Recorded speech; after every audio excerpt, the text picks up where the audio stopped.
Vamos a hablar, se los anunciaba al principio, de Sonata de Otoño, un homenaje a este gran cineasta sueco, Ingmar Bergman, a partir de una adaptación reciente a teatro de su obra Sonata de Otoño.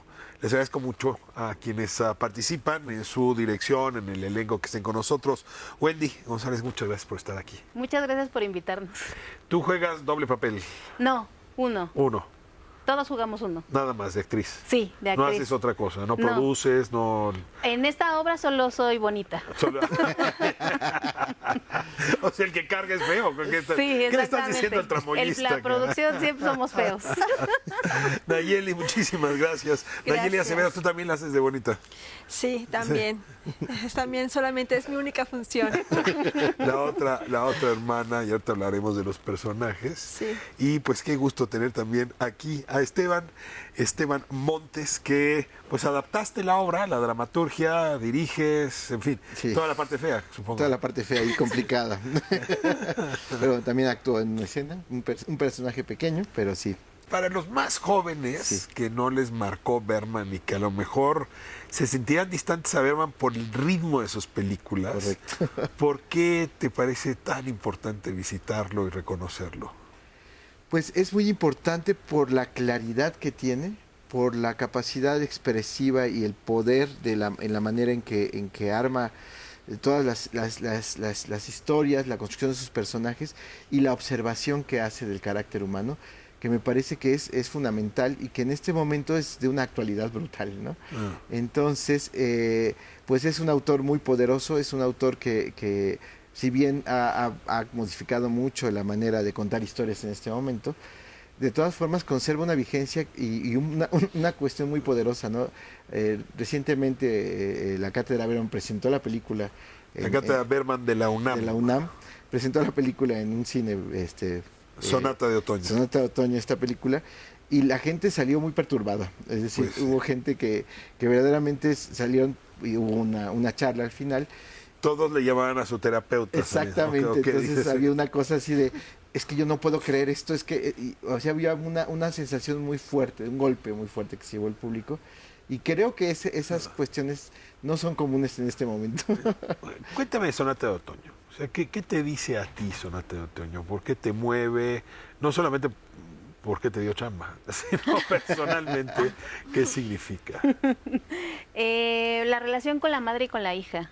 Para mí, mi relación personal con mi madre fue siempre muy compleja hasta que se pusieron los límites necesarios, y ahora retomar este texto y esta relación tan compleja entre la madre y la hija y la hermana, y el esposo y el hijo propio, me hizo retomar algunas cosas que cuando vas a terapia, vas diciendo check, check, check, ¿no? Vas acomodando cosas y hay otras cosas que dices, hay cosas que parece que ya estaban resueltas y Bergman te las abre. Y Bergman hace como, a ver, ¿y qué tal y esto? Ahora, no sé cómo sea tu experiencia, Nayeli, pero yo sí tuve la sensación con Bergman, la primera película que vi, que yo creo era Fanny y Alexander, esa fue la que vi. Esto es el aparato emocional más lejano a la cultura mexicana. Totalmente. O sea, si yo pusiera, no sé, a Jodorowsky de un lado, o a Ripstein de un lado, y pusiera del otro lado a Bergman, diría, claro, son los dos polos opuestos. Sí, completamente. ¿Por qué Bergman nos diría algo a los mexicanos si pareciera tan lejos a nuestro sentir o a nuestras emociones? Yo creo que Bergman tiene una forma muy valiente. Él en lo particular, no hablo de su nacionalidad ni de su cultura. Creo que él en lo particular tiene una forma muy valiente de ser en cada cosa que realiza hasta la fecha de hoy por su trascendencia, de ser autobiográfico, de tomar las cosas más incomprensibles de su humanidad y de sus padres sobre todo, y en este afán de querer entenderlo y desentrañarlo, o en esta imposibilidad de lograrlo, entender y desentrañar, lo expone, lo abre como una cirugía al público de lo que él quisiera escudriñar de la humanidad. pero lo hace a partir de sí Sí, mismo. es una autopsia de sí mismo que le Sí. brinda a la humanidad para analizarse, para Creo verse. que es muy generoso y muy bello porque yo creo que parte de una necesidad cero intelectual, pero muy vital, muy en una necesidad, en una sed de él de entender su entorno, de ponerle un nombre. Y creo que cada película es una fracción de su vida. Ahora, atreverse, cometer la osadía, casi la locura, de traducir una película de Bergman al teatro, Sí. en una cultura tan distinta como la mexicana, es algo que solamente este nos puede explicar. Déjenme irme a corte y regresando, ahora sí hablamos de las hermanas, hablamos de la madre, hablamos del Pero no vino, hijo ¿para que qué no hablamos está. de Sí, porque no vino. Pero a ver, para que vayamos a verla. Claro. Te falta promover que uno vaya al teatro. ¿Qué te pasa? O sea, le guardamos a la madre para que vaya al teatro, por eso no lo trajimos. Fue intencional, ¿no? No, es que no nos cabía otro asiento. Más, la verdad. Entonces, calle 11, vamos a seguir hablando de Sonata de Otoño de Ingmar Bergman y que está justamente adaptada para teatro por Esteban Montes. Donde, vaya anotándole, ahorita lo de los días, el Teatro Shakespeare. Estamos de vuelta en calle 11 y bueno, les prometí que en este segundo momento íbamos a hablar de los personajes, porque Bergman habla a través de personajes. Me llamó la atención lo que decía Nayeli, que no es nada intelectual, aunque muchos intelectuales van a verla o vamos a verla. En efecto, Bergman más bien apela no tanto al intelecto, sino a las emociones, o como le llaman ahora, a la inteligencia, pero emocional. Sí. Ahora, desde esta lógica, tú tienes un personaje importante. Entonces yo te pido un poco que presentes a los personajes porque la única manera de no jugar las grandes abstracciones es a través de la voz de los personajes. Sí. ¿A ti quién te tocó? ¿A quién defiendes en estrado? Ay, pues a mí me tocó, literalmente fue destino quien me puso en la piel de Elena. Es la hermana menor de esta familia bastante disfuncional, bastante atormentada. Y mi personaje representa la vulnerabilidad de la imposibilidad. Quiere decir que es la manifestación del síntoma. Es una mujer que a muy corta edad empezó a tener una enfermedad degenerativa al punto de no poder ya hablar, ni de poder valerse por sí misma. Necesita ayuda para absolutamente todo. Y creo que simboliza esta falta de conexión o este lazo fracturado entre madre e hija, esta imposibilidad de verse la una a la otra, de reflejarse y de tener empatía. Pero creo que a pesar de su cuerpo y a pesar de todas las barreras y todas las limitaciones que tiene este personaje físicas, creo que es el personaje como que más capaz de llevar a un lado pues más superable todo este trauma de la relación entre madre e hija, de llevar más allá del trauma el abandono. Me llama la atención cuando dices que a veces hay un integrante de la familia que se vuelve el síntoma de la enfermedad familiar. Sí. Y identificar a esa persona ayuda a identificarse uno dentro de esa enfermedad. Déjame ahora hacerle la misma pregunta a Wendy. ¿Quién es tu personaje? ¿Qué Ella... papel juega en la trama y cómo se relaciona con la hermana? Yo interpreto a Eva, que es la hija mayor de esta familia y es quien tiene la voz de los hijos abandonados, caídos, despreciados. Es la furia de todos estos pequeños o gente que se siente separada o alejada de un amor maternal o de un amor familiar incluso. Es vocal, es fuerte, es una Es presencia, furia. es furia.